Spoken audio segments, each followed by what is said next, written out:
Assalamualaikum warahmatullahi wabarakatuh. Waalaikumsalam warahmatullahi wabarakatuh. Alhamdulillahirabbil alamin wa bihi nasta'inu ala umuri dunya waddin. Wassalatu wassalamu ala asrofil anbiya wal mursalin sayyidina wa maulana Muhammadin wa ala alihi wa sahbihi ajma'in. Amma ba'du. Kepada yang terhormat Ibu Kepala TK Dharma Wanita Persatuan Lampah, dan juga kepada yang terhormat Ibu-Ibu Guru TK Dharma Wanita Persatuan Lampah. Pertama-tama, marilah kita panjatkan puja dan puji syukur kehadirat Allah Subhanahu wa Ta'ala, yang mana pada pagi hari ini kita dapat berkumpul di sini dalam keadaan sehat walafiat. Kedua kalinya sholawat serta salam tetap tercurah limpahkan kepada junjungan kita Nabi besar Muhammad Sallallahu Alaihi Wasallam, karena beliaulah kita dapat membedakan mana hak dan mana yang batil. Untuk acara hari ini yaitu sosialisasi aksi nyata modul 1.4 budaya positif. Nah, dalam pendidikan guru penggerak ini saya angkatan 6 di Kabupaten Gresik. Nah, sebelum acara kita mulai, mari kita awali dengan bacaan basmalah. Bismillahirrahmanirrahim. Nah, langsung saja ini perkenalkan, ini adalah fasilitator saya, yaitu Ibu Hajah Rafi'ah Hidayati, STHI SPD. Dia dari Banjarmasin, Kalimantan. Yang kedua yaitu Ibu Endang Susilowati, SPD MPD. Ini adalah pengajar praktik saya dari SMP 2 Menganti. Nah, mereka yang selalu mendampingi kami dalam pendidikan guru penggerak ini. Nah, untuk agenda kita hari ini yaitu pembukaan, yang kedua sosialisasi pemahaman dan penerapan budaya positif, yang ketiga yaitu penutup. Nah, selanjutnya apa itu budaya positif? Nah, budaya positif merupakan perwujudan dari nilai-nilai atau keyakinan universal yang diterapkan di sekolah. Budaya positif diawali dengan perubahan paradigma tentang teori kontrol. Selama ini barangkali kita sebagai guru merasa berkewajiban mengontrol perilaku siswa agar memiliki perilaku sesuai yang guru harapkan. Nah, selama ini kita selalu mengontrol anak-anak didik kita. Apa yang kita harapkan selalu harus tercapai. Nah, di sini di budaya positif ini bisa tercapai kalau lingkungan sekolah kita itu bisa aman, nyaman, bersih, dan juga tertib, bisa melalui budaya positif ini. Maka dari itu ada beberapa budaya positif meliputi 6 hal. Yang pertama yaitu disiplin positif dan nilai-nilai kebajikan universal. Yang kedua, teori motivasi, hukuman, dan penghargaan, restitusi. Yang ketiga, keyakinan kelas. Yang keempat, yaitu kebutuhan dasar manusia dan dunia berkualitas. Yang kelima, yaitu restitusi 5 posisi kontrol. Yang keenam, yaitu restitusi segitiga restitusi. Nah, maka dari itu ini nanti kita bahas bersama-sama untuk pemahaman dan penerapan budaya positif. Nanti kita akan terapkan di sekolah kita. Nah, yang pertama yaitu disiplin positif dan nilai-nilai kebajikan universal. Nah, ini ada perubahan paradigmanya. Coba Bu Nani ke depan, maju ke depan. Kegiatan kepalan tangan, ada A dan B. Anda dan teman Anda, sobeklah secari kertas kecil, tuliskan benda atau sesuatu yang sangat berharga untuk Anda. Coba Bu Nani tadi sudah ya mencoba kertas kecil, ya. Terus sekarang dikepalkan tangannya, digenggam. Nah, sudah. Berarti coba Bu Nani buka kepala sampean. Nanti saya berikan jajan. Tak mau. Nanti saya ajak jalan-jalan. Tidak mau. Berarti tidak mau ya? Tak mau. Ya sudah Bu Nani, silakan duduk kembali. Oke, terima kasih Bu. Selesai. Mas.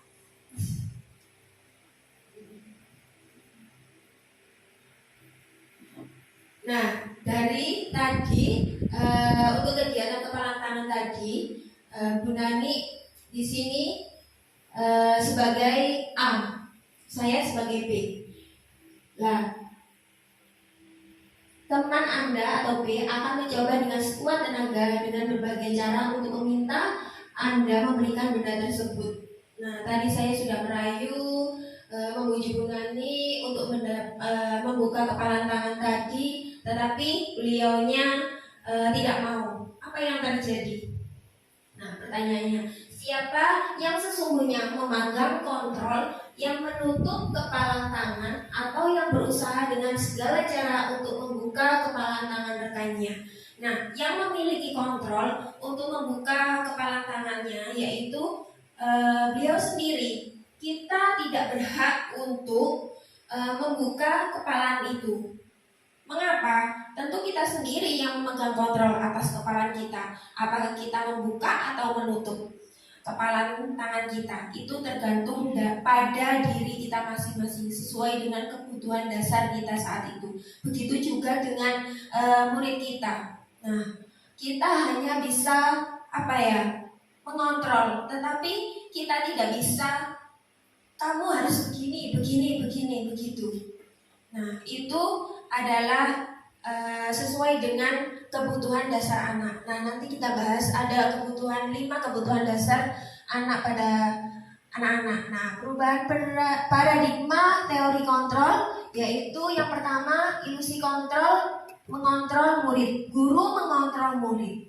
Nah, di sini guru tidak dapat memaksa murid untuk berbuat sesuatu jikalau murid tersebut memilih untuk tidak melakukannya. Nah, guru tidak boleh memaksa anak untuk melakukan apa yang guru kehendaki.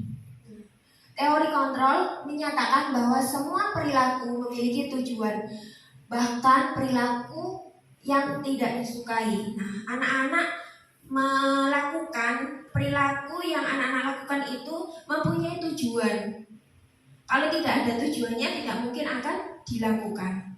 Yang kedua yaitu ilusi bahwa semua penguatan positif, efektif, dan bermanfaat. Maksudnya penguatan positif atau bujukan, seperti tadi saya membujuk Bu Nani untuk membuka kepala tersebut, adalah bentuk-bentuk kontrol. Segala usaha untuk mempengaruhi murid agar mengulangi suatu perilaku tertentu adalah usaha untuk mengontrol murid tersebut. Dalam jangka waktu tertentu, kemungkinan murid tersebut akan menyadarinya. Itu jangka pendeknya. Dan mencoba untuk menolak bujukan kita, atau bisa jadi murid tersebut menjadi tergantung pada pendapat sang guru untuk berusaha. Nah, kita juga harus memberikan penguatan positif atau bujukan kepada anak-anak, tapi dalam hal atau dalam bentuk yang positif.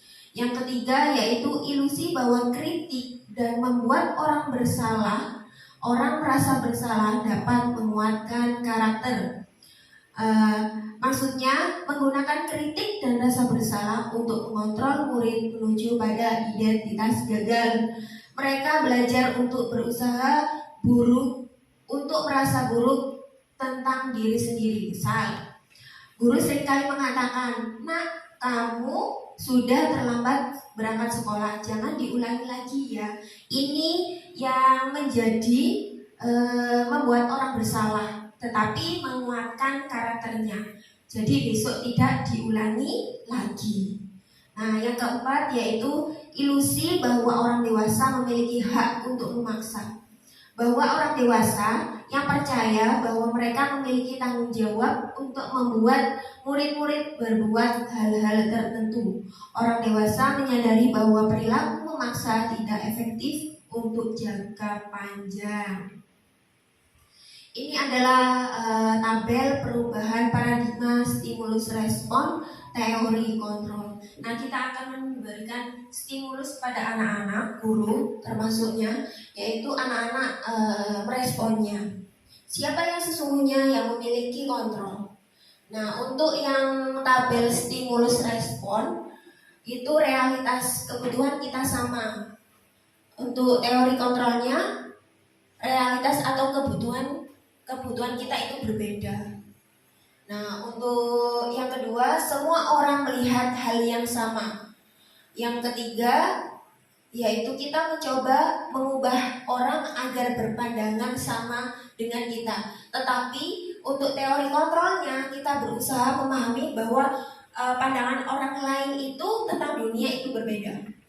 Nah, yang keempat, perilaku buruk dilihat sebagai suatu kesalahan. Tetapi di teori kontrol semua perilaku itu memiliki tujuan. Yang selanjutnya, orang lain bisa mengontrol saya, tetapi di teori kontrol hanya saya saja yang bisa mengontrol diri saya sendiri. Yang selanjutnya, saya bisa mengontrol orang lain. Anda tidak bisa mengontrol orang lain pada teori kontrol. Yang selanjutnya, pemaksaan ada pada saat bujukan gagal. Yang selanjutnya di teori kontrol, kolaborasi dan konsensus menciptakan pilihan-pilihan baru. Yang selanjutnya, model berpikir menang atau kalah di stimulus respon. Di teori kontrolnya, model berpikir menang-menang. Untuk selanjutnya, apa makna disiplin? Dalam budaya kita, makna kata disiplin telah berubah menjadi sesuatu yang dilakukan seseorang pada orang lain untuk mendapatkan kepatuhan. Nah, otomatis kita sebagai seorang pendidik, disiplin itu biasanya kita kaitkan dengan patuh, tanggung jawab, dan juga yang lainnya. Cenderung umum adalah menghubungkan kata disiplin dengan ketidaknyamanan, bukan dengan apa yang kita hargai atau pencapaian suatu tujuan mulia. Menurut Ki Hajar Dewantara, bahwa mencapai kemerdekaan atau dalam konteks pendidikan kita saat ini, untuk menciptakan murid yang merdeka, syarat utamanya adalah harus ada disiplin yang kuat. Nah, disiplin yang dimaksud yaitu disiplin diri, disiplin yang bisa dari motivasi internal dari dalam diri anak itu sendiri. Nah, yang selanjutnya, disiplin diri juga mempelajari bahwa bagaimana cara kita mengontrol diri dan bagaimana menguasai diri kita untuk memilih tindakan yang mengacu pada nilai-nilai yang kita hargai agar tercapai tujuan yang diinginkan. Dengan kata lain, seseorang yang memiliki disiplin diri berarti mereka bisa bertanggung jawab terhadap apa tindakan yang mereka lakukan. Tapi ini juga mengacu dengan nilai-nilai kebajikan universal. Sebagai pendidik, kita juga memiliki tujuan mencapai atau menciptakan anak-anak yang memiliki disiplin, sehingga mereka bisa berperilaku dengan mengacu pada nilai-nilai kebajikan universal dan memiliki motivasi intrinsik. Nah, itu motivasi dalam diri anak, bukan dari luar diri anak. Nah, ini adalah nilai-nilai kebajikan universal. Apa sih nilai-nilai kebajikan itu? Nah, nilai-nilai kebajikan itu adalah sifat-sifat positif manusia yang merupakan tujuan mulia yang ingin dicapai setiap individu. Nah, nilai-nilai tersebut bersifat universal dan lintas bahasa, suku, bangsa, agama maupun latar belakang. Nah, nilai-nilai ini sifatnya menyeluruh dan juga tidak pandang itu dari bahasa apa, dari suku mana, dari bangsa apa, atau agama atau latar belakang yang berbeda. Maka dari itu, setiap perilaku atau perbuatan memiliki suatu tujuan menurut Dr. William Glasser pada teori kontrol. Yang kedua yaitu dengan mengaitkan nilai-nilai kebajikan yang diyakini seseorang, maka motivasi intrinsiknya akan terbangun dari dalam diri seseorang tersebut akan terbangun sehingga menggerakkan dari dalam untuk dapat mencapai tujuan mulia yang diinginkan. Itu menurut Diane Gosen. Untuk yang selanjutnya, nilai-nilai kebajikan yang ingin dicapai oleh setiap anak Indonesia yaitu kita kenal dengan profil pelajar Pancasila. Nah, ada 6, yaitu beriman bertakwa kepada Tuhan Yang Maha Esa dan berakhlak mulia. Yang kedua yaitu mandiri, bernalar kritis, berkebinekaan global, bergotong royong, dan juga kreatif. Nah, untuk yang kedua yaitu teori motivasi, hukuman, dan penghargaan restitusi. Apa itu? Teori motivasi perilaku manusia. Yang pertama yaitu untuk menghindari kenyamanan, ketidaknyamanan, atau hukuman.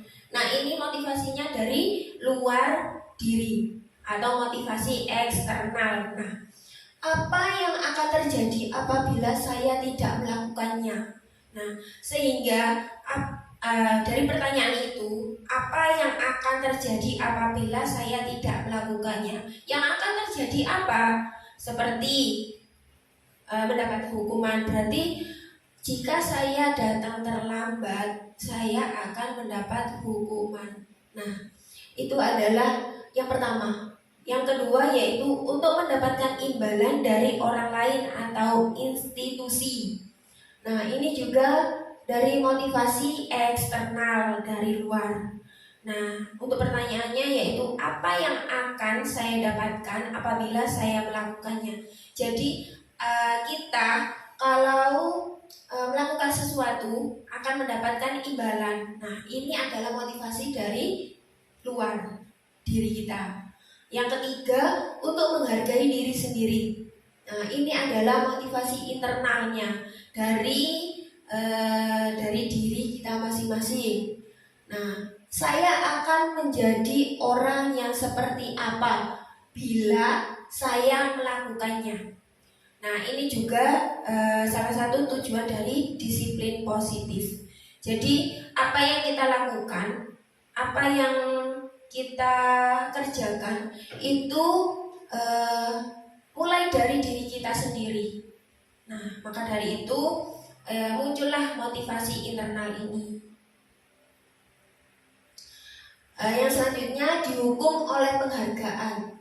Yang pertama yaitu pengaruh jangka pendek dan jangka panjang. Nah, penghargaan hanya berlaku untuk seseorang melakukan sesuatu hanya dalam jangka pendek. Jika kita menggunakan penghargaan lagi dan lagi, maka orang tersebut akan bergantung pada penghargaan yang diberikan serta kehilangan motivasi dari dalam. Nah, seperti kamu melakukan ini, nanti saya akan berikan hadiah atau yang lainnya. Nah, itu pada saat itu orang tersebut bisa melakukannya karena ada imbalannya. Untuk penghargaan tidak efektif. Nah, penghargaan dikatakan tidak efektif jika seseorang mengharapkan suatu penghargaan dan tidak mendapatkannya, maka orang tersebut akan kecewa dan berkecil hati. Kemungkinan ia tidak akan berusaha sekeras sebelumnya. Nah, untuk penghargaan dikatakan tidak efektif ini bila ada anak yang tidak mendapatkan suatu penghargaan tersebut, berarti anak tersebut kecewa. Saya tidak dapat hadiah kok. Ya sudah, gitu. Untuk yang selanjutnya, penghargaan merusak hubungan. Nah, jika di dalam kelas seorang guru sering memberikan penghargaan kepada murid-muridnya, besar kemungkinan murid-muridnya termotivasi hanya untuk menyenangkan gurunya. Mereka tidak akan bersikap jujur kepada guru tersebut. Penghargaan juga menciptakan persaingan di dalam kelas, sementara persaingan menciptakan kecemasan. Nah, maksudnya misalnya ada anak, nah ini seperti kemungkinan murid-murid menjadi termotivasi hanya menyenangkan gurunya. Ayo nak, kita mengerjakan tugas ini. Nah, anak-anak mengerjakan, tetapi pada saat itu hanya untuk menyenangkan gurunya saja. Jadi anak-anak nanti biar bunda senang, nanti biar bunda merasa agar anak-anak tugas ini bisa diselesaikan dengan baik. Nah, berarti mereka tidak jujur. Kenapa? Karena ada dorongan dari pihak lain. Jadi ini adalah penghargaan merusak hubungan. Yang keempat yaitu penghargaan mengurangi ketepatan. Maksudnya bahwa banyak yang mendapat penghargaan ternyata banyak yang jawabannya tidak tepat. Nah, misalnya ada anak yang mengerjakan, tetapi anak tersebut menggebu-gebu mengerjakannya. Tapi di sisi lain ada anak yang dengan santainya untuk mengerjakan.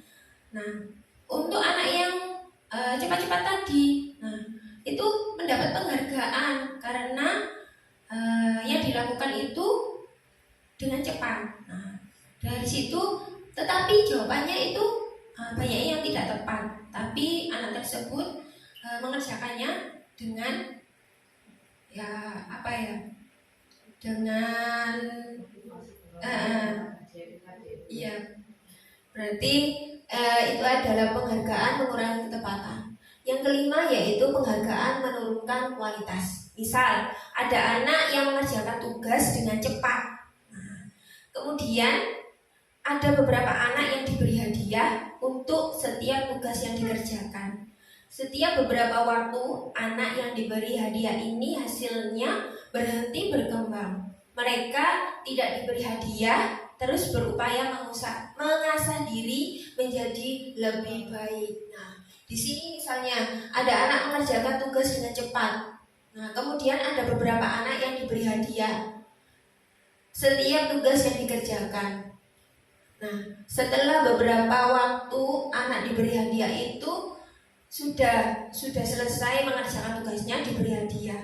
Nah, anak yang beberapa ini tidak diberi hadiah, tetapi supaya saya bisa mendapatkan hadiah tersebut, anak-anak ini bisa mengasahnya menjadi lebih baik, terus belajar supaya saya bisa mendapatkan hadiah seperti anak yang diberi hadiah tadi.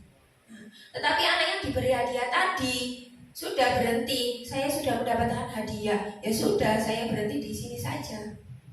Itu. Selanjutnya dihukum oleh penghargaan yang selanjutnya yang keenam yaitu penghargaan mematikan kreativitas. Misal, murid-murid diminta berpikir mengenai hadiah atau penghargaan yang bisa mereka dapatkan bila berhasil menulis sebuah puisi. Kreativitas kelompok murid-murid ini menjadi berkurang. Mengapa? Dibandingkan dengan yang tidak diberitahukan tentang hadiah yang bisa mereka terima. Jadi murid-murid tersebut ingin mengerjakan tugasnya apabila ada hadiah atau penghargaannya. Nah, ini akan mematikan kreativitasnya. Saya nanti akan membuat puisi. Jadi saya nanti nanti mendapat hadiah dari bunda atau dari ibu guru. Nah, itu yang menjadi motivasi anak-anak untuk mendapatkan hadiah tersebut. Nah, ini adalah penghargaan yang mematikan kreativitasnya anak-anak. Yang ketujuh yaitu penghargaan menghukum.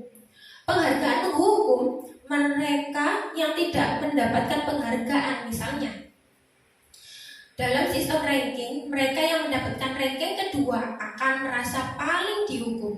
Jika suatu penghargaan diharapkan, namun yang Anda tidak mendapatkannya, Anda akan merasa dihukum. Nah, apakah ranking ini efektif untuk di kelas? Menurut ibu-ibu.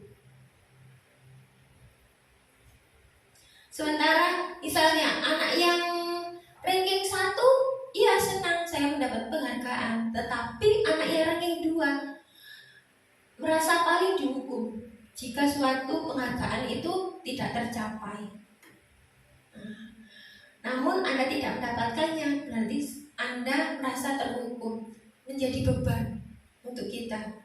Tetapi untuk anak yang ranking pertama itu adalah suatu penghargaan, tapi untuk yang ranking 2 itu anak yang paling dihukum. Ya. Yang ke-8 yaitu motivasi dari dalam diri atau intrinsik. Saat seorang anak belajar untuk pertama kali menggabungkan huruf-huruf dan kata-kata serta menyadari bahwa ia dapat membaca, timbul pijar di matanya dan sebuah senyuman di wajahnya.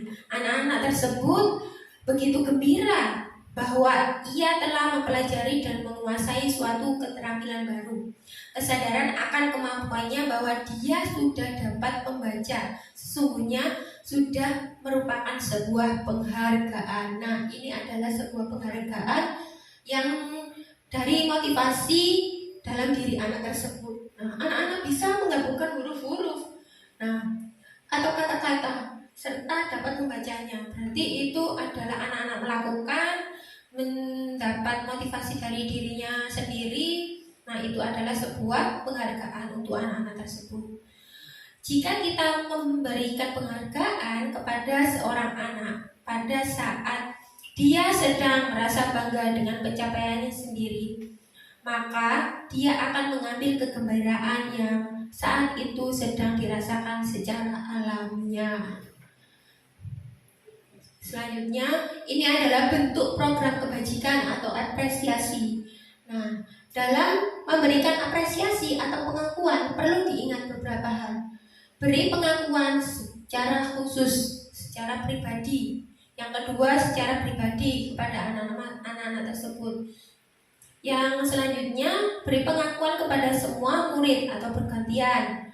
Beri pengakuan secara konsisten. Fokus pada proses. Jadi bentuk pengakuan atau apresiasi yang kita berikan yaitu berfokus pada prosesnya, bukan instan. Nah, jadi kita bisa fokus kepada proses pembelajaran. Nanti akan diberikan apresiasi kepada anak-anak. Contoh pengakuan atau apresiasi kebajikan. Nah, pembukanya kemarin saya perhatikan. Nilai kebajikannya, rasa empatimu besar sekali. Situasinya pada saat menolong murid baru di kelas kita. Yang kedua, saya menghargai. Nilai kebajikannya yaitu kepedulianmu. Situasinya pada saat kamu membantu teman-temanmu di tugas kelompok. Nah, berarti anak-anak menghargai pada saat situasi, menghargai satu sama lain pada saat situasi mengerjakan atau membantu di tugas kelompok. Nah, itu adalah bentuk kepedulian. Yang ketiga yaitu terima kasih untuk apa? Untuk pada saat kamu memungut kertas-kertas yang berserakan di lantai. Nah, itu adalah bentuk rasa tanggung jawab kita. Rasa tanggung jawabmu itu adalah termasuk nilai kebajikannya. Terima kasih untuk apa? Untuk memungut kertas-kertas yang berserakan di lantai untuk ditempatkan ke tempat yang seharusnya. Nah, ini ada sebuah tabel ada tindakan guru, ada hukuman atau konsekuensi. Nah, yang pertama, lari mengelilingi lapangan 2 kali karena terlambat hadir di sekolah. Ini hukuman atau konsekuensi?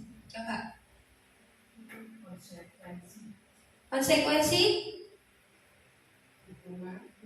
Hukuman? Ya. Dilanjutkan dulu. Yang kedua, berdiri di depan kelas sambil mengangkat kaki 1 karena tidak bisa menjawab pertanyaan. Hukuman atau konsekuensi? Hukuman. Yang ketiga, membersihkan WC sekolah karena mematahkan pensil kawannya. Hukuman atau konsekuensi? Konsekuensi? Hukuman. Yang selanjutnya, membersihkan coretan yang dibuatnya di meja tulis. Konsekuensi? Konsekuensi. Yang selanjutnya, menggantikan kertas tugas teman yang telah dicoret-coret. Konsekuensi. Ya, untuk yang pertama, lari mengelilingi lapangan 2 kali karena terlambat hadir di sekolah. Ini adalah sebuah hukuman. Ya.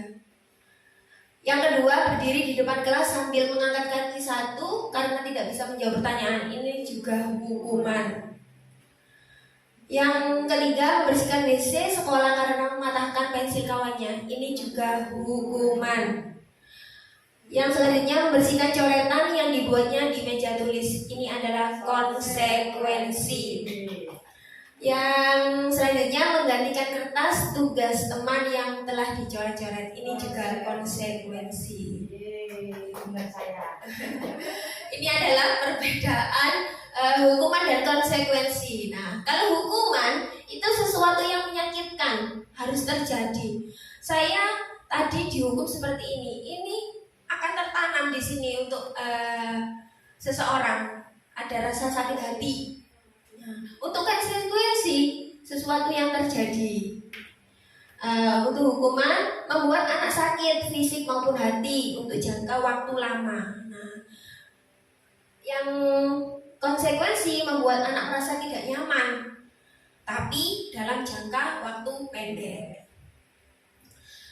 Untuk hukuman, anak membenci kedisiplinan. Tetapi kalau konsekuensi, anak menghargai disiplin. Nah, hukuman itu berarti paksaan. Tetapi konsekuensi, stimulus, dan juga ada tanggapan. Hukuman mendorong anak menyakiti diri sendiri. Kalau konsekuensi mendorong anak agar mudah menyesuaikan diri, bisa menjadi lebih baik. Hukuman konsep diri yang buruk, tetapi konsekuensi konsep diri yang baik. Untuk hukuman, anak belajar untuk menyembunyikan kesalahannya. Tetapi kalau konsekuensi, anak belajar untuk mematuhi peraturan. Nah, untuk selanjutnya, kalau hukuman marah, rasa bersalah, dipermalukan, atau merasa tidak dihargai, itu hukuman. Kalau konsekuensi berarti kehilangan hak, dibuat tidak nyaman, diasingkan untuk sementara, tetap itu untuk sementara waktu. Tetapi untuk selanjutnya tidak. Ini adalah perbedaan antara hukuman dan konsekuensi. Untuk selanjutnya, apa itu restitusi? Restitusi adalah proses menciptakan kondisi bagi murid untuk memperbaiki kesalahan mereka, sehingga mereka bisa kembali pada kelompok mereka dengan karakter yang lebih kuat. Restitusi juga memberikan atau merupakan proses kolaborasi yang mengajarkan murid untuk mencari solusi untuk masalah mereka dan membantu murid berpikir tentang orang seperti apa yang mereka inginkan atau menjadi tujuan yang mulia, dan bagaimana mereka harus memperlakukan orang lain. Nah, ini untuk restitusi. Nah, di sini ada identitas gagal dan identitas sukses. Kalau identitas gagal itu bentuknya hukuman. Kalau identitas sukses itu disiplin, bentuknya konsekuensi dan restitusi. Nah, di sini hukuman sesuatu yang menyakitkan tadi harus terjadi, tetapi di konsekuensi sesuatu harus terjadi. Nah, kalau di restitusi merupakan pilihan. Yang kedua yaitu tidak nyaman untuk murid dalam jangka waktu panjang, tetapi di konsekuensi untuk jangka pendek. Nah, kalau restitusi berarti menguatkan untuk murid atau anak dalam waktu jangka panjang. Nah, untuk hukuman, korban mendapatkan keadilan, tetapi di konsekuensi korban bisa diabaikan. Di restitusi korban mendapat ganti. Nah, untuk semua ini perilakunya di hukuman menjadi pasif, agresif meningkat. Tapi di konsekuensi penguatan hanya bertahan dalam waktu jangka pendek. Restitusi masalah akan terpecahkan. Jadi masalah apa yang terjadi seperti tadi di hukuman, tetapi di restitusi ini masalah akan terpecahkan. Untuk hukuman, sistem tidak akan berjalan bila murid tidak takut. Nah, untuk konsekuensi memerlukan monitoring dan supervisi terus-menerus dari guru. Restitusinya yaitu murid belajar bertanggung jawab untuk perilakunya. Untuk hukuman selanjutnya berlaku hanya pada sebuah institusi, tidak berlanjut pada kehidupan nyata, pada saat di sekolah saja. Nah, untuk konsekuensi membantu penerapan mengikuti peraturan dalam masyarakat. Yang restitusinya yaitu fokus pada pemecahan masalah dan jangka waktu panjang. Misalnya untuk hukuman, nah peraturannya adalah kamu harus begini. Nah, untuk konsekuensi apa peraturannya? Mampukah kamu melakukannya? Dan ucapan terima kasih. Untuk restitusi, apa yang kamu yakini? Apa yang bisa kamu lakukan untuk memperbaiki masalah ini? Nah, nanti di restitusi juga ada contohnya dari sudah saya terapkan di TKB. Untuk yang selanjutnya, murid akan atau anak membenci peraturan, itu di hukuman. Untuk konsekuensi, murid atau anak menghormati peraturan. Yang selanjutnya, murid atau anak menghormati dirinya dan orang lain. Nah, untuk hukuman ini bersifat negatif. Kalau konsekuensi netral, yang restitusi ini bersifat positif. Ada 9 ciri-ciri restitusi. Yang pertama, bukan untuk menebus kesalahan, namun untuk belajar dari kesalahan. Mengapa kita belajar dari sebuah kesalahan? Kita akan menjadikan diri kita menjadi lebih baik. Yang kedua yaitu memperbaiki hubungan. Yang ketiga, tawaran bukan paksaan. Yang keempat, restitusi menuntun untuk melihat ke dalam diri. Yang selanjutnya, restitusi mencari kebutuhan dasar yang mendasari tindakan. Restitusi diri adalah cara yang paling baik. Restitusi fokus pada karakter bukan tindakan. Restitusi fokus pada solusi. Restitusi juga mengembalikan murid yang berbuat salah pada kelompoknya. Nah, itu adalah restitusi. Nah, sekarang yang ketiga yaitu keyakinan kelas. Mengapa tidak peraturan saja? Mengapa harus keyakinan kelas? Nah, mengapa kita memiliki peraturan harus menggunakan helm bila mengendarai kendaraan roda 2? Untuk apa? Untuk menjaga keselamatan. Nah, yang kedua, mengapa kita memiliki peraturan 3M? Menggunakan masker, mencuci tangan, dan menjaga jarak 1,5 meter. Nah, untuk apa kita melakukan tersebut? Terhindar dari bisa menular. Ya, untuk kesehatan. Untuk mendukung motivasi intrinsik tersebut, kembali ke nilai-nilai keyakinan lebih menggerakkan seseorang dibandingkan mengikuti serangkaian peraturan-peraturan. Nah, kalau keyakinan kelas itu dari motivasi diri kita sendiri atau motivasi intrinsik, berbeda dengan peraturan. Maka yang kita terapkan yaitu di kelas itu adalah keyakinan kelas, bukan peraturan kelas. Apa itu keyakinan kelas? Keyakinan kelas adalah nilai-nilai kebajikan universal yang disepakati secara tersirat, bukan tersurat.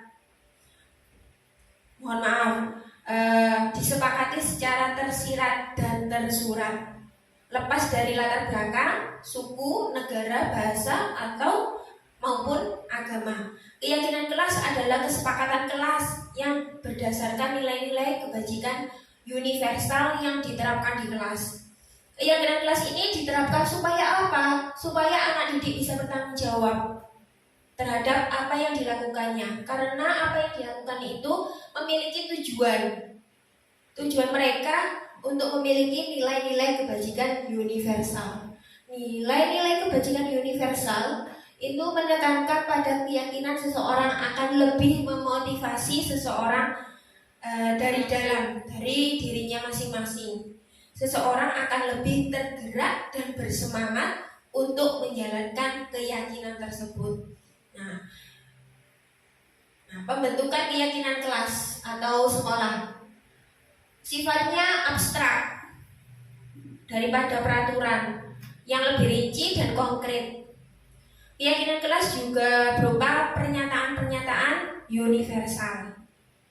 Pernyataan keyakinan kelas senantiasa dibuat dalam bentuk yang positif.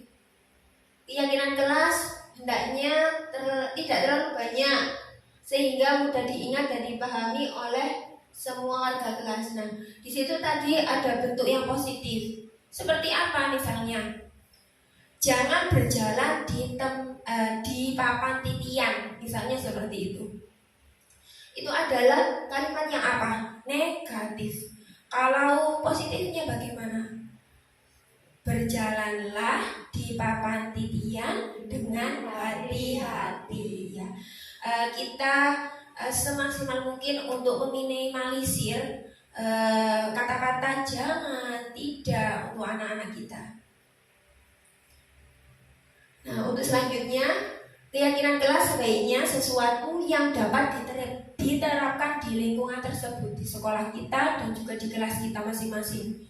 Semua warga kelas hendaknya ikut berkontribusi dalam pembuatan keyakinan kelas lewat kegiatan curah pendapat bersama dengan guru dan juga anak-anak.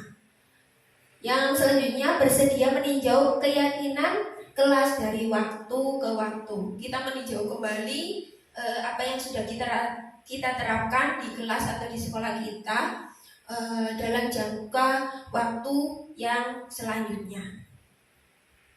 Ini adalah keyakinan kelas yang sudah saya buat untuk kelompok B. Ada 4. Nah, di sini ada keyakinan kelas saya anak mandiri. Nah, yang kedua, saya anak yang bertanggung jawab. Yang ketiga, menjaga kebersihan diri dan lingkungan. Saling menyayangi teman. Yang pertama, saya anak mandiri. Bagaimana kita bisa menerapkan anak itu supaya bisa mandiri? Nah, contohnya anak-anak diantar oleh ayah atau ibunya hanya di gerbang sekolah. Nah, di situ otomatis sudah tertanam sifat mandiri. Anak-anak bisa sekolah sendiri. Nah, untuk yang kedua, misalnya anak yang bertanggung jawab itu bagaimana?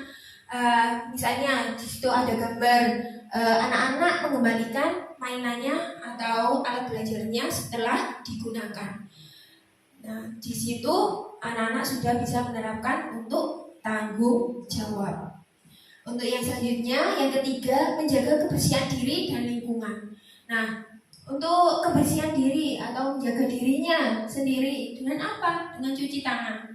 Jangan cuci tangan dengan air yang mengalir. Untuk kebersihan lingkungan misalnya membuang sampah pada tempatnya. Nah, itu adalah bentuk menjaga kebersihan diri dan juga kebersihan lingkungan. Untuk yang selanjutnya, saling menyayangi teman. Nah, misalnya ada anak yang jatuh, ditolong. Ada anak yang tidak membawa jajan atau makanan, bisa dikasih. Nah, pada saat anak-anak bermain, tidak saling bertengkar, itu adalah bentuk saling menyayangi teman.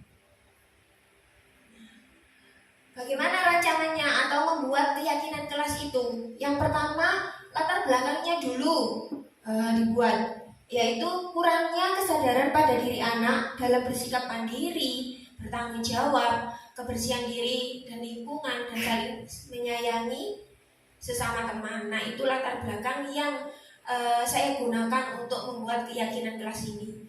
Tujuannya apa? Mewujudkan budaya positif di kelas dan di sekolah melalui keyakinan kelas. Yang kedua, mewujudkan anak didik yang mandiri, bertanggung jawab, menjaga kebersihan diri dan lingkungan, dan juga saling menyayangi teman melalui apa? Pembiasaan-pembiasaan yang positif. Tolak ukurnya bagaimana? Anak mampu memahami budaya positif yang telah disampaikan. Anak mampu menyepakati keyakinan kelas yang telah dibuat bersama-sama. Anak mampu menerapkan keyakinan kelas yang telah disepakati bersama dalam kegiatan sehari-hari di sekolah, yaitu dalam bentuk pembiasaan-pembiasaan positif. Yang selanjutnya, hasil yang diperoleh dari rancangan yang telah dibuat sesuai dengan harapan kita. Maka dari itu ada liminasa tindakan yang akan dilakukan. Nah, kemarin saya sudah melakukan koordinasi dengan kepala sekolah dan juga berkolaborasi dengan rekan sejawat, murid dan juga orang tua terkait keyakinan kelas. Yang kedua, menyusun rencana pembuatan keyakinan kelas. Yang ketiga, menentukan waktu pelaksanaannya kapan. Pelaksanaannya yaitu menjelaskan mengenai keyakinan. Nah, ini pelaksanaannya bersama anak-anak. Membuat keyakinan kelas bersama yaitu guru dan murid melalui poster, tadi gambar. Menyepakati bersama keyakinan kelas yang telah dibuat. Yang keempat, anak menerapkan keyakinan kelas yang dibuat melalui pembiasaan-pembiasaan positif dalam kegiatan sehari-hari. Nah, jadi kita melalui kegiatan kelas ini anak-anak bisa menerapkan dengan pembiasaan-pembiasaan yang ada di sekolah kita setiap hari. Guru mengontrol pelaksanaan keyakinan kelas. Untuk dukungan yang dibutuhkan, alat dan bahannya yaitu poster, stiker jempol, dan double tip. Yang kedua, kepala sekolah dan rekan sejawat berkolaborasi mewujudkan budaya positif. Murid yaitu pusat pembelajaran bersama guru dan berkolaborasi melaksanakan aksi nyatanya yaitu keyakinan kelas. Yang selanjutnya, orang tua melanjutkan budaya positif melalui pembiasaan-pembiasaan positif ketika di rumah, dan juga sarana dan prasarana yang mendukung dan memadai. Nah, ini adalah koordinasi kepala sekolah dengan rekan sejawat.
akan UMI rencanakan di kelompok B.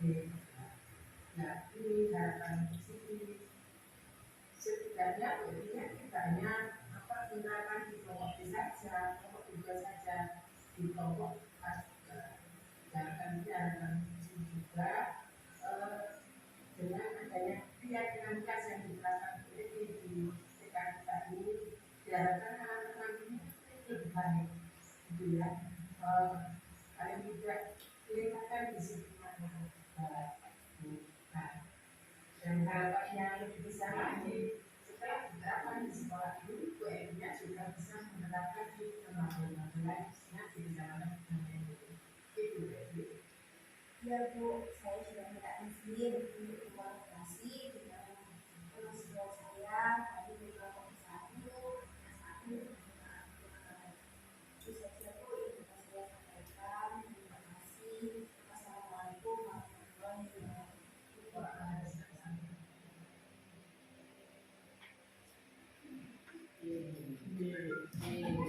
Nah, itulah koordinasi dengan kepala sekolah dan juga rekan sejawat. Nah, untuk yang selanjutnya, saya juga berkolaborasi dengan rekan sejawat saya, yaitu Bu N, pada mau kegiatan melaksanakan keyakinan kelas bersama kelompok B2. Untuk ini pelaksanaannya, saya laksanakan bersama anak-anak. Nah, di sini anak-anak sangat antusias. Coba saya. Assalamualaikum warahmatullahi wabarakatuh.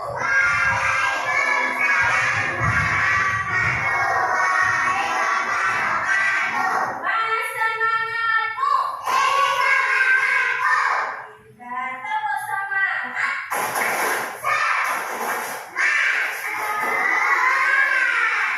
Ya, kita semua anak bunda.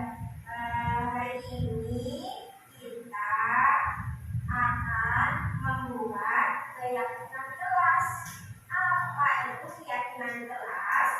Keyakinan kelas adalah apa yang kita yakini pada kelas kita yang kita setujui ya. Nanti kita akan membuat keyakinan kelas. Supaya apa?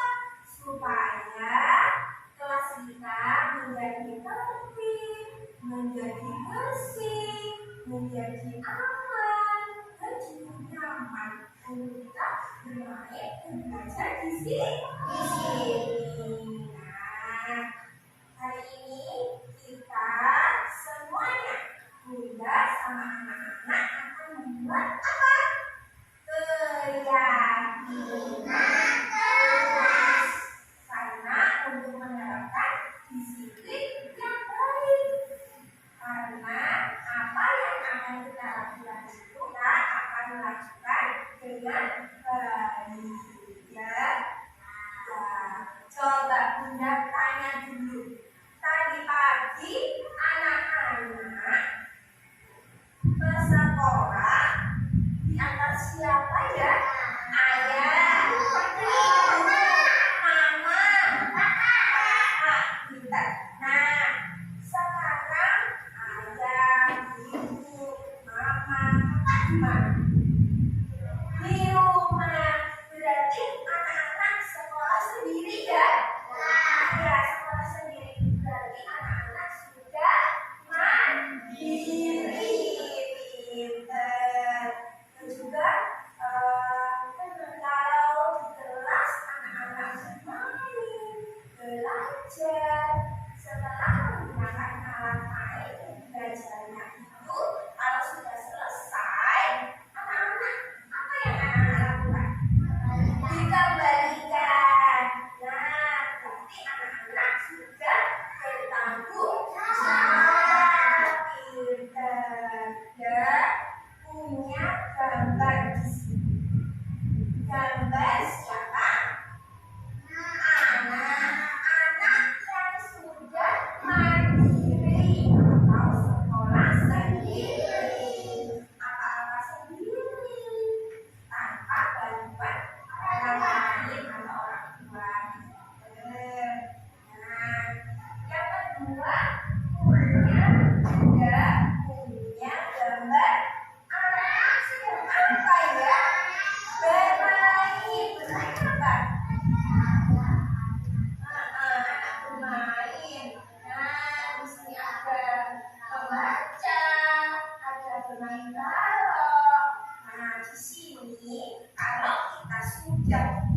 gambar apa ya ini?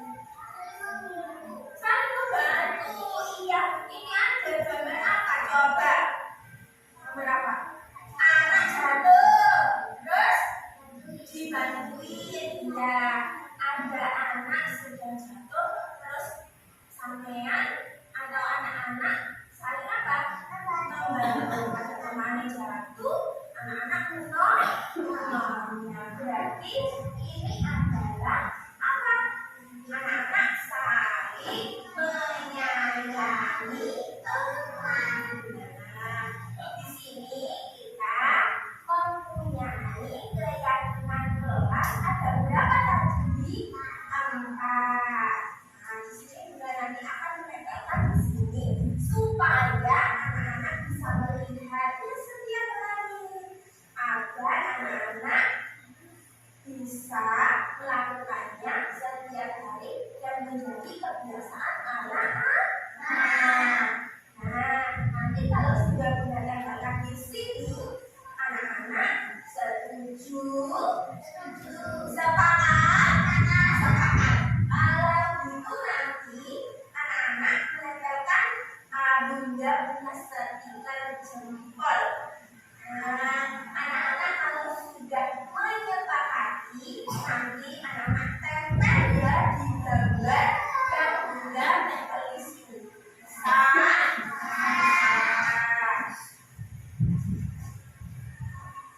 Nah, kita akan membuat keyakinan kelas ini ya.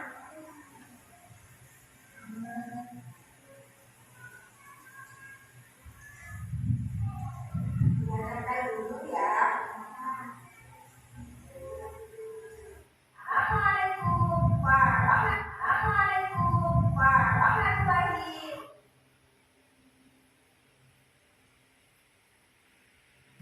Nah, itu tadi adalah pelaksanaan keyakinan kelas kita buat bersama anak-anak. Untuk ini setelah saya menyepakati bersama anak-anak tentang keyakinan kelas, saya mensosialisasikan juga keyakinan kelas ini kepada orang tua. Nanti akan biar orang tua tahu untuk kita buat keyakinan di keyakinan kelas di kelompok B2 ini. Nah, ini adalah sosialisasi keyakinan kelas yang saya buat kepada orang tua.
Nah, itu adalah sosialisasi tentang keyakinan kelas kepada orang tua. Nah, apa yang kita lakukan dengan anak-anak tersebut tentang keyakinan kelas, kita terapkan juga, kalau bisa di rumah juga diterapkan. Karena apa? Kita harus bersinergi, bekerja sama, berkolaborasi dengan orang tua tentang budaya positif yang ada di sekolah kita. Nah, itu adalah terkait keyakinan kelas. Dilanjutkan untuk kebutuhan dasar manusia dan dunia berkualitas. Ini adalah materi yang keempat. Apa kebutuhan dasar manusia? Yaitu seluruh tindakan manusia memiliki tujuan tertentu. Semua yang kita lakukan adalah usaha terbaik kita untuk mendapatkan apa yang kita inginkan. Ketika kita mendapatkan apa yang kita inginkan, sebetulnya saat itu kita sedang memenuhi satu dari lebih atau lebih dari satu kebutuhan dasar, yaitu kebutuhan dasar itu ada 5, yaitu kebutuhan untuk bertahan hidup, kasih sayang dan rasa diterima, kebebasan, kesenangan, dan juga penguasaan. Nah, ketika seorang murid melakukan sesuatu perbuatan yang bertentangan dengan nilai-nilai kebajikan atau melanggar peraturan, hal itu sebenarnya dikarenakan mereka gagal memenuhi kebutuhan dasar mereka. Misalnya, ini adalah 5 kebutuhan dasar manusia, yaitu bertahan hidup, penguasaan, kasih sayang dan rasa diterima, kesenangan dan kebebasan. Nah, apa itu kebutuhan bertahan hidup? Nah, kebutuhan yang bersifat fisiologis untuk bertahan hidup, misalnya kesehatan, rumah dan juga makanan. Kebutuhan biologisnya sebagai bagian dari proses reproduksi, termasuk kebutuhan untuk tetap bertahan hidup. Komponen psikologis pada kebutuhan ini meliputi kebutuhan akan rasa aman. Yang kedua, kasih sayang dan rasa diterima. Kebutuhan untuk diterima. Kebutuhan ini ada, dan 3 kebutuhan berikutnya adalah kebutuhan psikologis. Kalau tadi fisiologis. Nah, untuk ini meliputi keinginan untuk tetap berhubung dengan orang lain, misalnya dengan teman, dengan pasangan hidup, teman kerja, dan juga yang lainnya.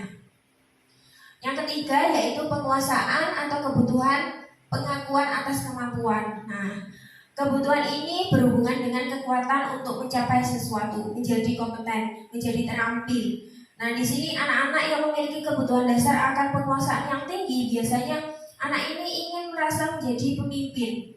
Mereka juga suka mengamati, mencoba sesuatu, dan juga akan merasa kecewa bila melakukan kesalahan. Yang keempat, kebebasan, kebutuhan akan pilihan. Nah, kebutuhan untuk bebas adalah kebutuhan yang akan kemandirian, otonomi, memiliki pilihan dan mampu mengendalikan arah hidup seseorang. Anak-anak dengan kebutuhan kebebasan yang tinggi menginginkan pilihan, maka suka mencoba-coba, tidak terlalu terpengaruh orang lain, dan senang mencoba hal baru dan menarik. Itu adalah kebebasan. Anak-anak bebas untuk memilih apa yang mereka coba untuk hal-hal yang baru. Yang selanjutnya yaitu kesenangan, kebutuhan untuk merasa senang. Apa itu? Kebutuhan untuk mencari kesenangan, bermain dan tertawa. Bayangkan hidup tanpa kenikmatan apapun. Betapa menyedihkan. Anak-anak dengan kebutuhan dasar kesenangan yang tinggi biasanya ingin menikmati apa yang dilakukan. Mereka juga bisa berkonsentrasi tinggi saat mengerjakan hal yang disenangi. Maka dari itu anak-anak ini suka dengan permainan, mengoleksi barang, suka bergurau, suka melucu. Bahkan saat mereka bertingkah laku buruk, mereka masih terlihat lucu. Nah, yang selanjutnya yaitu dunia berkualitas.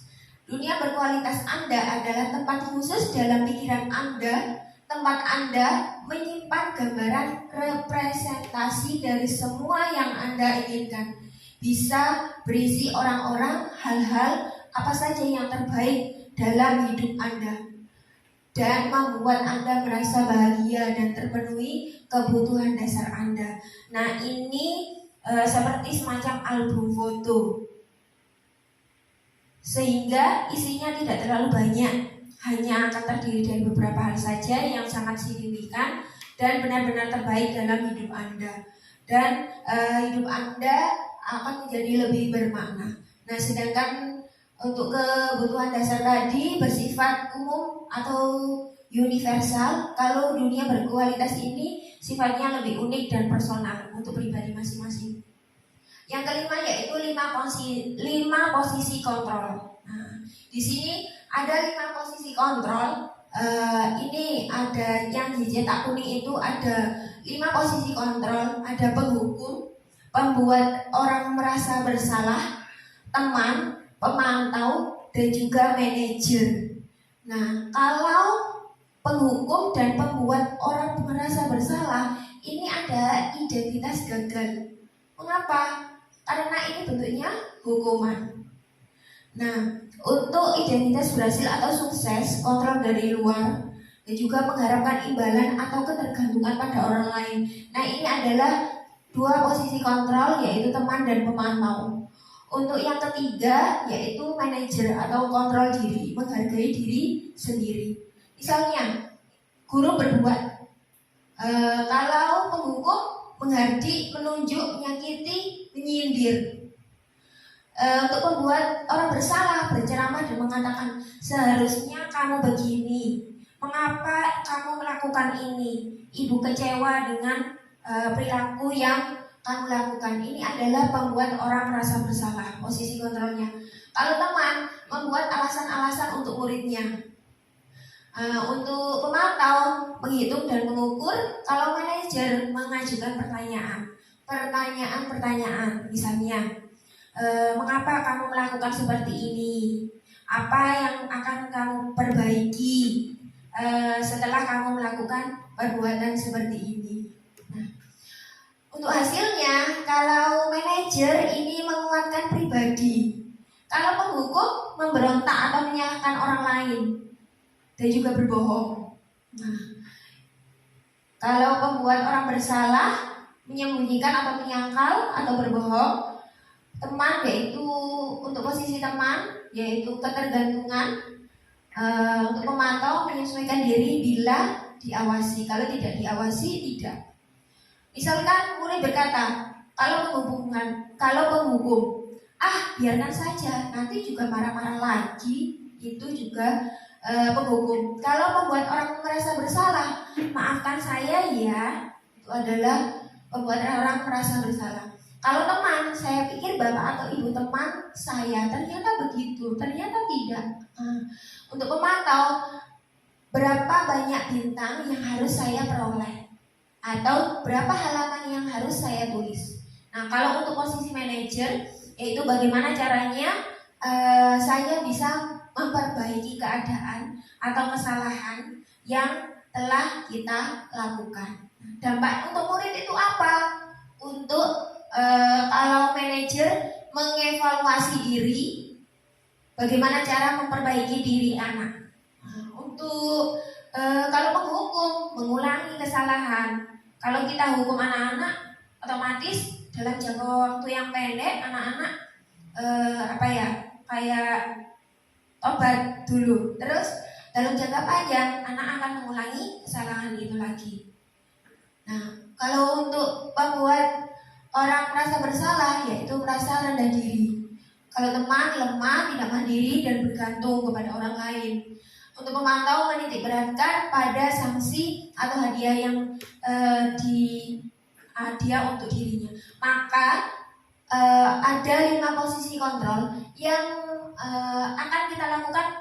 Untuk ibu-ibu, menurut ibu-ibu apa yang posisi kontrol apa yang bisa kita lakukan? Dari penghukum, pembuat orang bersalah, teman pemantau atau manajer. Posisi yang paling baik, yang paling efektif menurut ibu apa? Pemantau.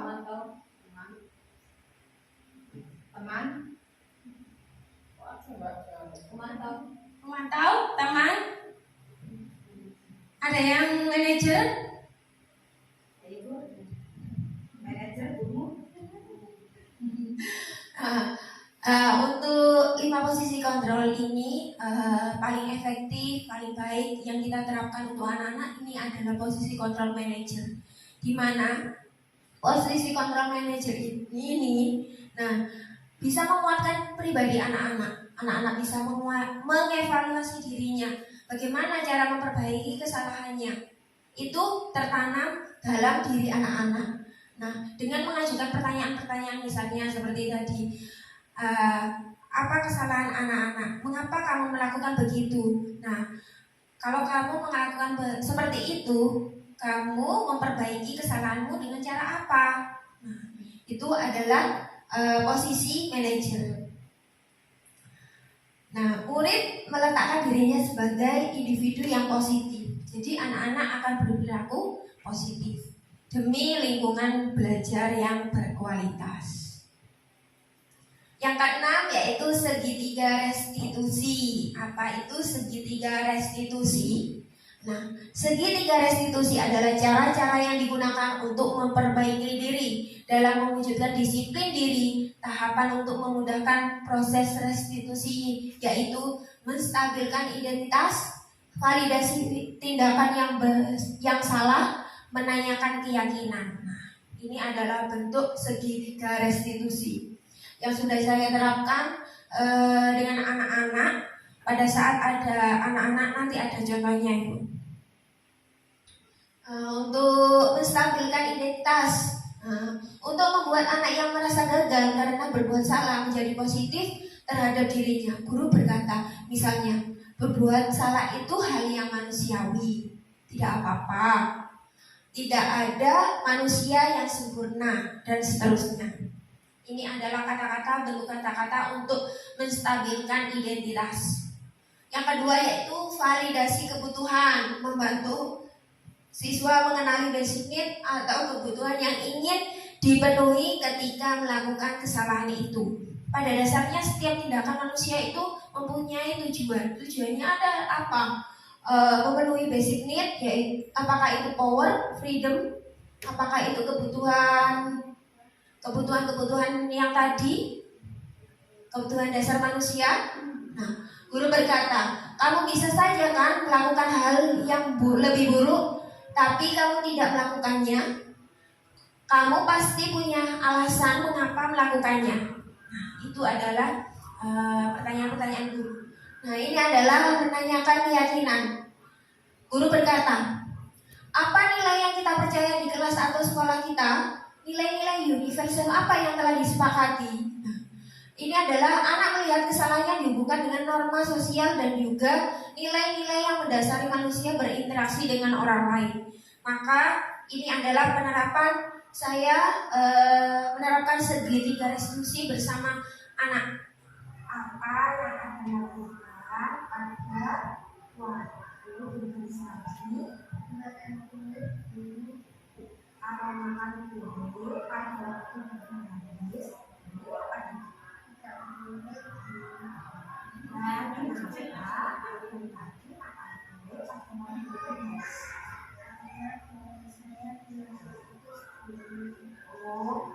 habis dan belum habis baiklah, besok kalau makan kue lagi, kuenya dipesan dulu ya sebelum habis atau sebelum masuk ini.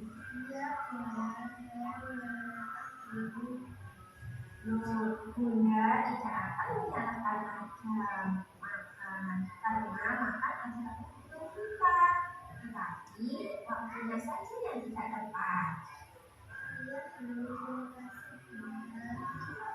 Adalah coba ingat kembali kita pernah sepakat pada waktu itu dibahas kita kalau makan dulu sambil duduk dan diperbolehkan pada waktu sebelum berdiri atau waktu istirahat saja ya saya melihat. Alhamdulillah kalau ada sudah paham. Kira-kira apa yang akan Anda lakukan untuk memperbaiki kejadian tadi sayang? Saya akan melakukan masalah atas ini dan saya akan garis toleransi. Oke, berarti Anda sudah menjadi anak yang hebat.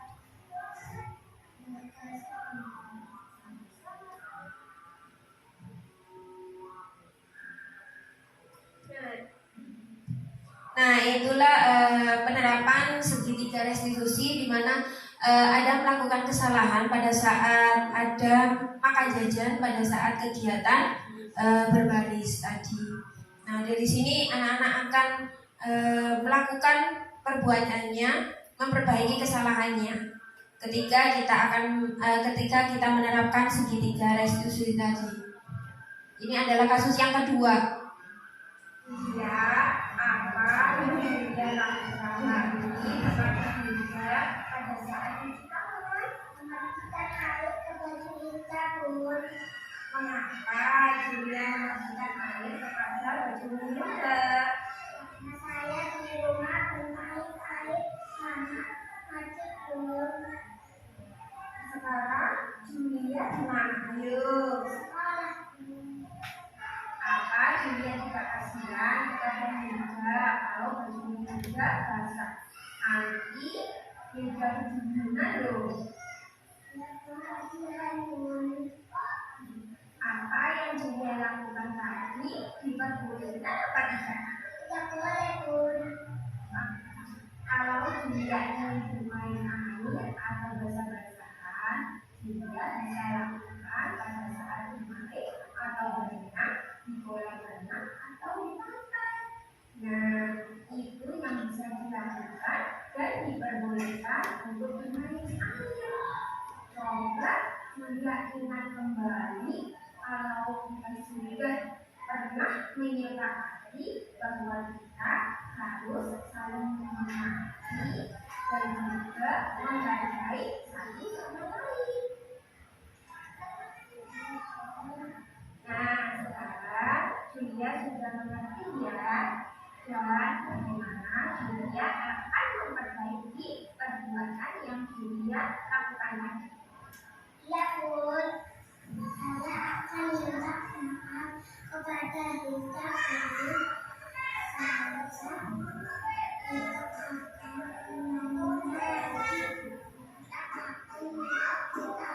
Saya saja dan tidak mematikan air ke teman saya.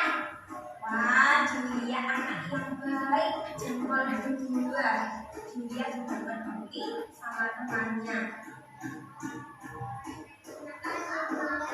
Sama-sama Julia sayang. Itu adalah tadi kasus yang kedua, Julia, di mana Julia pada saat cuci tangan memercikkan air kepada bajunya Hilda. Nah, di sini menerapkan segitiga restitusinya, berarti nanti Julia akan meminta maaf, memperbaiki kesalahannya dengan cara meminta maaf kepada Hilda dan juga tidak akan mengulangi perbuatannya lagi. Ini adalah tanggapan atau respon murid atau dari Julia. Dia benar, saya akan mencuci tangan saya dengan baik dan benar.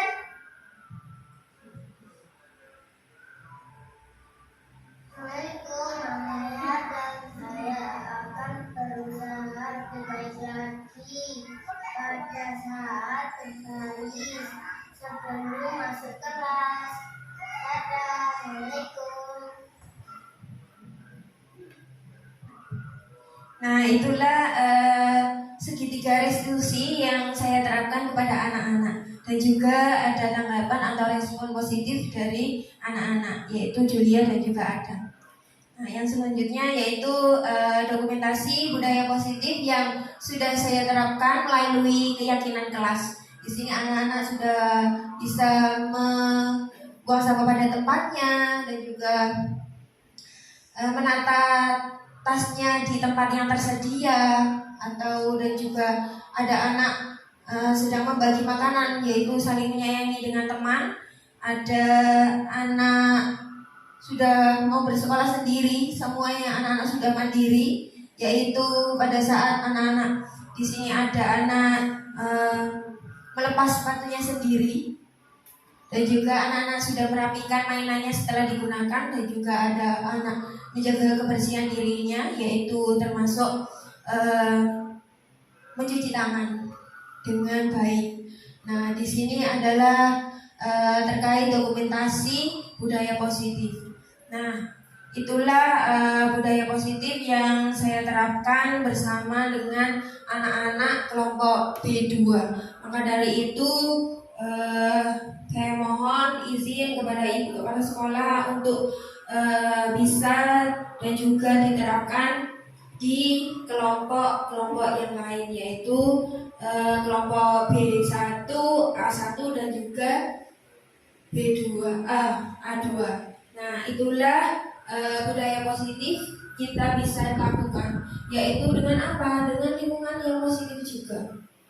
Adanya kolaborasi antara warga, semua warga sekolah, antara guru dengan sejawat, yaitu dengan guru, dengan kepala sekolah, dan juga dengan orang tua, dan juga dengan anak-anak. Maka dari itu, dari lingkungan yang positif tersebut, dari kerjasama dan juga kolaborasi antara semua warga sekolah, terciptalah budaya-budaya positif yang ada di sekolah kita. Terima kasih, salam dan bahagia untuk kita semua. Semoga kita menjadi pendidik-pendidik yang hebat, guru-guru yang hebat, menerapkan semua budaya-budaya positif terkait yang semua yang saya paparkan tadi.